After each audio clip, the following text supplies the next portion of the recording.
Bonjour tout le monde, nous sommes dans l'avant-dernière vidéo de notre série consacrée à l'évangile de Jésus-Christ. Quelles sont les caractéristiques et le contenu du véritable évangile de Jésus-Christ et comment reconnaître le pur évangile de Jésus-Christ.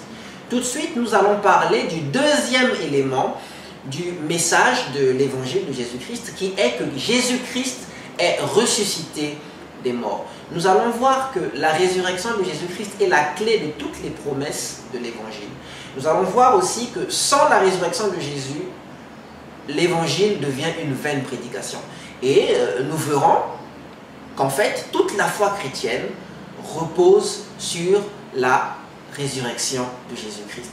Alors sans plus attendre, nous allons lire notre texte de base qui est la première épître de Paul aux Corinthiens, chapitre 15, les 4 premiers versets. 1 Corinthiens au chapitre 15, les 4 premiers versets. 1 Corinthiens chapitre 15, les 4 premiers versets. Je vous rappelle, frères, l'évangile que je vous ai annoncé, que vous avez reçu, dans lequel vous avez persévéré et par lequel vous êtes sauvés, si vous le retenez dans les termes où je vous l'ai annoncé, autrement vous auriez cru en vain. Je vous ai enseigné avant tout, comme je l'avais aussi reçu, que Christ est mort pour nos péchés selon les Écritures. Il a été enseveli et il est ressuscité le troisième jour selon les Écritures. Il est ressuscité le troisième jour selon les Écritures. Déjà, nous pouvons constater que l'évangile que les premiers chrétiens ont reçu et que les apôtres ont prêché est un évangile qui parle de la résurrection. L'évangile parle de la résurrection, la Bible enseigne la résurrection, mais la Bible ne parle pas de la réincarnation. Vous ne pouvez pas être un véritable chrétien, vous ne pouvez pas vous dire disciple de Jésus-Christ si vous croyez en la réincarnation. Vous ne pouvez pas dire que vous prêchez le véritable évangile si vous parlez, si vous enseignez la réincarnation. Alors c'est quoi la réincarnation?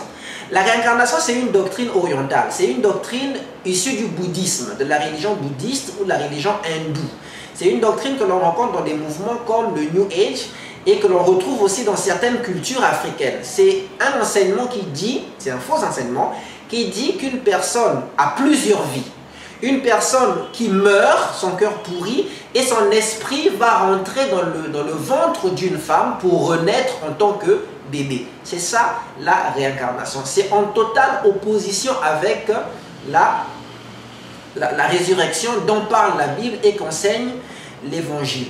La réincarnation dit qu'un homme a plusieurs vies. Or, la résurrection de la Bible, la résurrection de l'évangile nous dit il est réservé à l'homme de mourir une seule fois, après quoi vient le jugement. Donc, il n'y a pas plusieurs vies d'après l'enseignement de la Bible. La résurrection est en totale opposition avec la réincarnation, surtout sur la question du salut. La réincarnation enseigne que c'est par une succession de vies qu'un homme reçoit la punition pour ses crimes et pour ses péchés ou reçoit la récompense pour ses bonnes actions.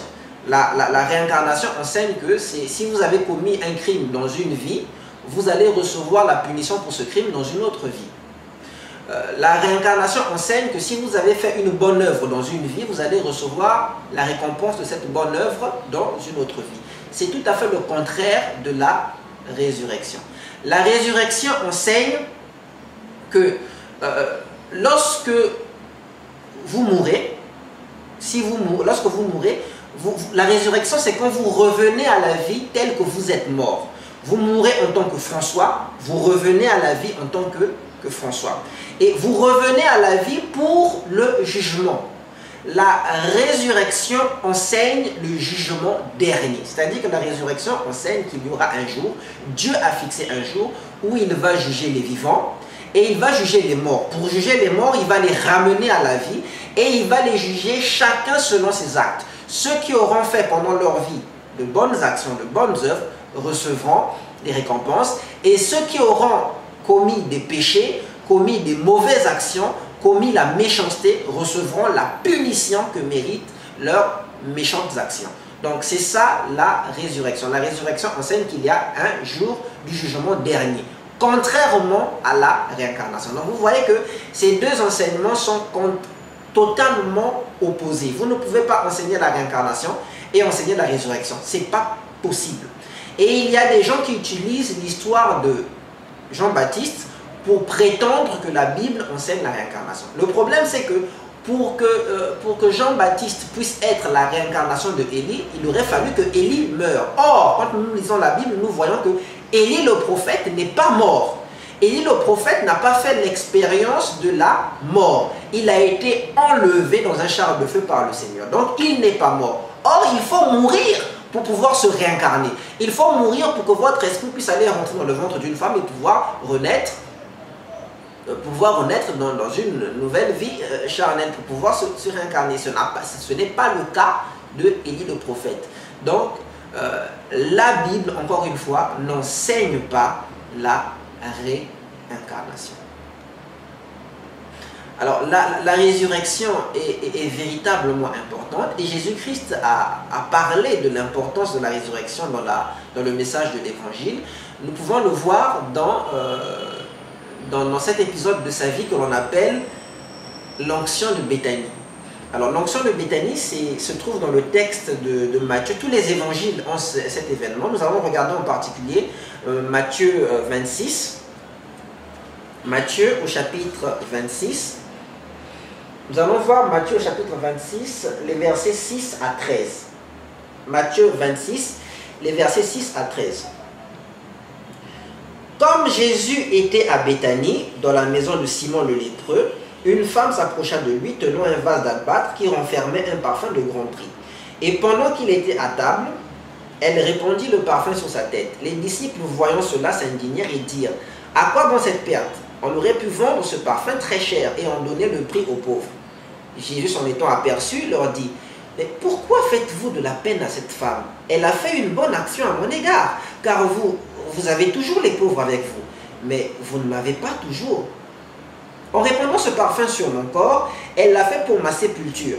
Je vous le dis en vérité, partout où cette bonne nouvelle, c'est-à-dire partout où cet évangile sera prêché dans le monde entier, on racontera aussi en mémoire de cette femme ce qu'elle a fait. » Alors, qu'est-ce que cette femme-là a fait pour que son acte, l'acte qu'elle a posé ici, soit rattaché, soit associé, puisse être associé au message de l'évangile?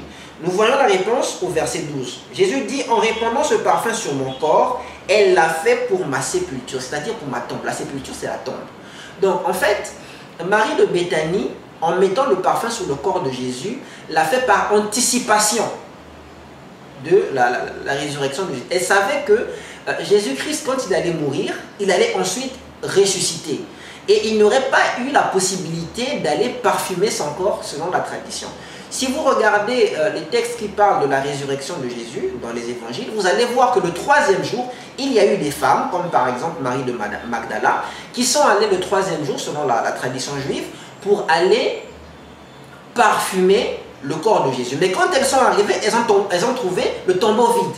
Donc, Marie de Béthanie fait partie de ces rares disciples-là qui avaient compris qu'en fait, Jésus allait ressusciter. Donc, il n'y aurait pas possibilité d'aller parfumer son corps le troisième jour.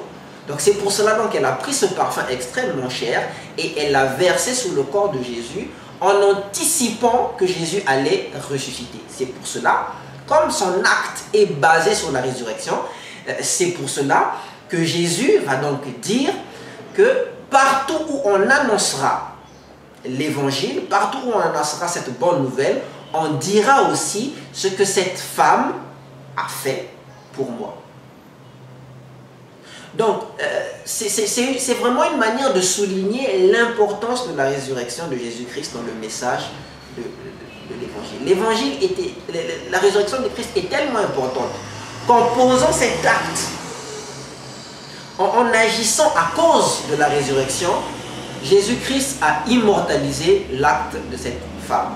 Alors, dans le texte de 1 Corinthiens 15 que nous avons lu, notre texte de base, nous pouvons voir que dans les versets suivants, l'apôtre Paul parle de l'importance de la résurrection. Au verset 16, Paul dit: « Si les morts ne ressuscitent point, Christ non plus n'est pas ressuscité. Et si Christ n'est pas ressuscité, votre foi est vaine. Vous êtes encore dans vos péchés. Et par conséquent, aussi ceux qui sont morts en Christ sont perdus. Donc nous voyons ici clairement que si Jésus-Christ n'est pas ressuscité, eh bien, la prédication de l'évangile est chose complètement vaine. Alors pourquoi est-ce que la résurrection de Jésus-Christ est aussi importante? Alors la résurrection de Jésus-Christ est aussi importante parce que premièrement, elle confirme que Jésus-Christ était véritablement le Fils de Dieu. La Bible nous dit que Jésus-Christ a été proclamé avec puissance Fils de Dieu par sa résurrection des morts. Donc, si Jésus-Christ n'était pas ressuscité des morts, on n'aurait aucune preuve qu'il soit réellement le Fils unique de Dieu. Autre chose aussi, c'est que si Jésus-Christ était resté dans la tombe, ça aurait signifié que Jésus-Christ serait en fait mort pour ses propres péchés. Vous voyez, quand un homme meurt pour ses propres péchés, il reste dans la tombe, la mort le retient. Mais comme Jésus n'est pas mort pour ses propres péchés, la mort ne pouvait pas le retenir, c'est pour cela qu'il est ressuscité. La dernière fois, dans la vidéo où nous avons parlé de la mort de Jésus, de la mort de Jésus pour nos péchés, nous avons dit qu'en fait, Jésus avait payé à notre place. Nous avons pris l'exemple de la justice. Vous remarquerez qu'en justice, lorsqu'une personne vient payer une amende à la place de quelqu'un d'autre, lorsqu'une personne prend la punition ou la condamnation de quelqu'un d'autre à sa place, cette personne est honorée, cette personne sort avec les honneurs. On respecte une personne comme ça. Si moi je viens payer si vous êtes accusé par un juge, vous êtes condamné à une amende, et moi je viens payer cette amende-là à votre place, je recevrai des honneurs, ne fût-ce que par vous-même. Alors, à plus forte raison, le Seigneur Jésus-Christ, quand il est mort à la place des pécheurs, pendant que nous étions encore pécheurs, Jésus-Christ est mort à notre place. Donc, en mourant à notre place, devant un tel acte de justice et de sacrifice, lui qui ne méritait pas ce châtiment, il a pris le châtiment que nous méritions à notre place. Devant un tel acte de justice, Dieu va donc le ramener à la vie et va lui donner des honneurs. C'est pour cela qu'on a dit que Jésus-Christ est ressuscité dans la gloire. Parce qu'il est ressuscité en tant que Fils de Dieu. Le corps dans lequel il est ressuscité était un corps immortel, était un corps glorieux. Si vous regardez dans les évangiles, vous allez voir qu'avec son corps glorifié, Jésus-Christ a été capable de faire des choses extraordinaires. Et la Bible enseigne que nous serons semblables à Jésus. De la même manière que Jésus-Christ a été glorifié, par sa résurrection, nous avons la promesse que nous aussi, nous serons semblables à lui, que nous recevrons des corps aussi immortels que le sien, que nous recevrons des corps de gloire. La Bible dit même que nous brillerons comme les étoiles. Alors, la résurrection de Jésus, c'est donc cette promesse-là d'avoir des corps immortels, d'être ressuscité pour la vie éternelle, d'être ressuscité, immortel, invulnérable et dans la puissance et dans la gloire de Dieu. Alors, la résurrection de Jésus-Christ est aussi la preuve que nous pouvons être régénérés. Je vous avais dit dans une des vidéos que une puissance qui peut nous sauver de l'enfer est une puissance qui non seulement nous préserve de la colère de Dieu, nous avons vu que par la mort de Jésus, nous sommes préservés de la colère de Dieu, mais la puissance qui peut nous sauver est une puissance aussi qui nous transforme, qui est capable de transformer nos cœurs. Parce que ça ne sert à rien de recevoir le pardon de Dieu si c'est pour aller continuer à se vautrer dans le péché. Si c'est pour continuer à pécher encore, ça ne sert à rien de se faire pardonner les péchés. Donc, l'évangile nous protège de la colère de Dieu par la mort de Jésus-Christ, mais l'évangile nous transforme pour le paradis par la résurrection de Jésus-Christ. La Bible va dire que nous sommes régénérés, nous sommes nés de nouveau par la résurrection de Jésus-Christ. C'est-à-dire que Jésus-Christ, en ressuscitant, nous a donné un nouveau cœur. Ceux qui croient réellement en l'évangile font tous cette expérience du changement dans leur vie. C'est-à-dire que ce que vous aimiez avant, le péché, les mauvaises habitudes, ce que vous aimiez avant, vous ne l'aimez plus. Vous changez de style de vie. C'est-à-dire que ce que vous n'aimiez pas, vous allez commencer à l'aimer. Vous allez commencer à rechercher Dieu. La Bible qui vous ennuyait ne vous ennuie plus, mais au contraire, elle vous attire. Vous êtes intéressé par tout ce qui est spirituel. Votre vie n'est plus caractérisée par l'esclavage au péché. Vous n'êtes plus obligé de pécher.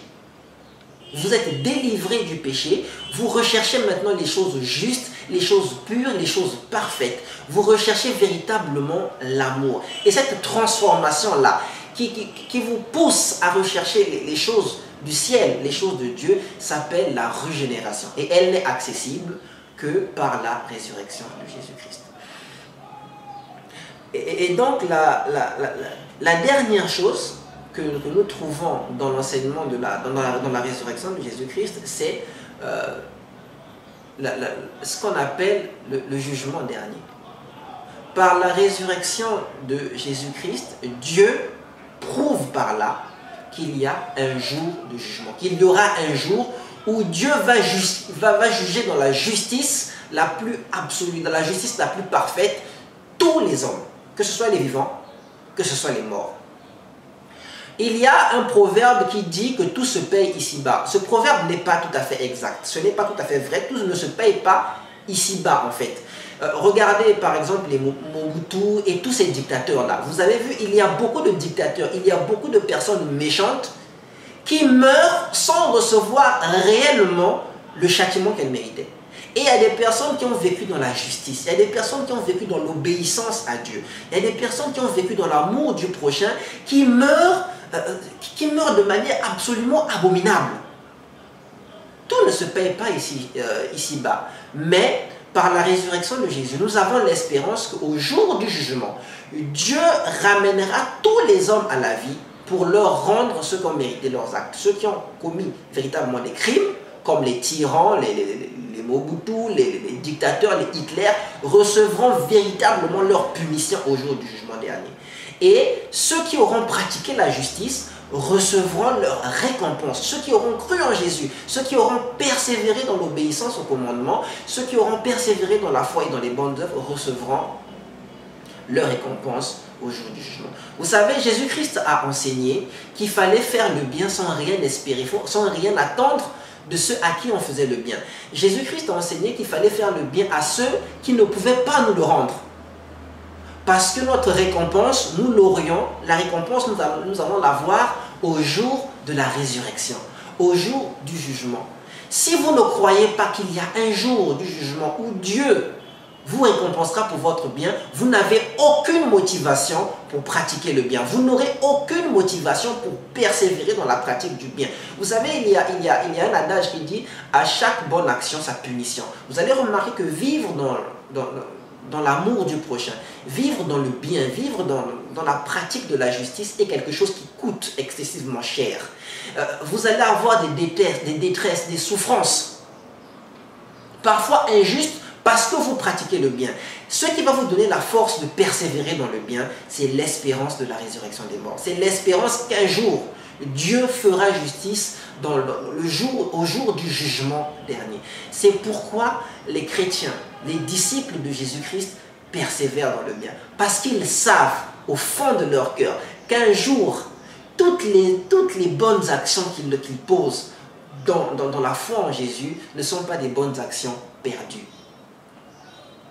Et je voudrais dire en fait à la personne qui ne croit pas en Jésus, mais qui se met à pratiquer les bonnes œuvres, que bien entendu, vous allez peut-être recevoir une récompense le jour du jugement. Mais si vous n'avez pas cru en Jésus, votre âme ira à la perdition. Pour la simple et bonne raison que Jésus-Christ a dit que sert-il à l'homme de gagner le monde entier en récompense s'il perd son âme? Pour être sauvé, il faut que vous soyez protégé de la colère de Dieu.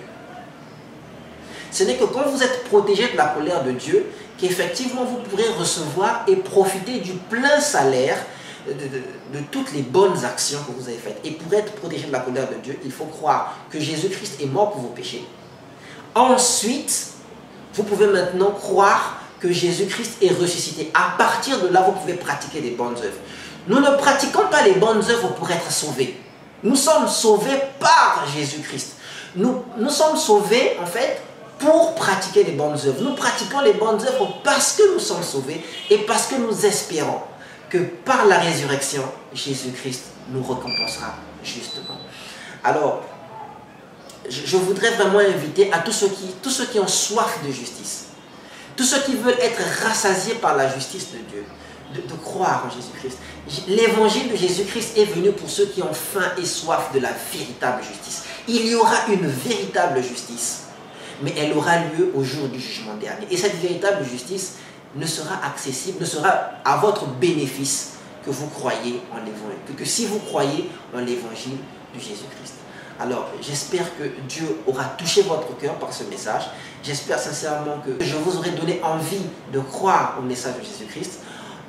On se retrouve prochainement et que le Seigneur vous bénisse.